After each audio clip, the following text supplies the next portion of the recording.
শুভশ্রীকে দেখা গেছে শুভশ্রীটা নিজে থেকে লাফিয়ে লাফিয়ে চলে যায়, তাকে স্কেপবোর্ড করা হচ্ছে, তাকে সবাই আর যদি থাকার থাকে থাকবে, যদি না থাকার থাকে থাকবে না। দেবের কারণে সংসার ভাঙছে শুভশ্রীর, এবার এমন অভিযোগ তুললেন অভিনেত্রী রচনা ব্যানার্জি। সবাই জানেন রাজের সাথে সম্পর্ক ভালো নেই শুভশ্রীর, এমনকি সংসার ভাঙার পথেও হাঁটছেন তারা। এদিকে রাজ শুভশ্রীর এই অশান্তির জন্য দায়ী করা হচ্ছে দেবকে। দেব শুভশ্রী আবারও নতুনভাবে সিনেমা করায় এবং তাদের মাঝে আবারও ভালো সম্পর্ক গড়ে ওঠায়। রাজের সাথে সম্পর্ক খারাপ হয় শুভশ্রীর, যার কারণে দেবকে এর জন্য দায়ী করা হয়। এমনকি ভক্তরা এই নিয়ে কথা শোনাচ্ছেন দেবকে, যাদের মধ্যে একজন লিখেছেন দেব শুভশ্রীর সাথে আবারও সম্পর্ক গড়ে না তুললে রাজ শুভশ্রীর মাঝে কখনোই ঝামেলা হতো না।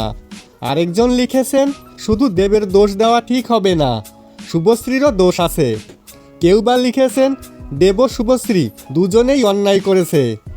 তো বন্ধুরা, আপনাদের কাছে কি মনে হয়, রাজের সংসার ভাঙার জন্য আসল দোষী কে, দেব নাকি শুভশ্রী?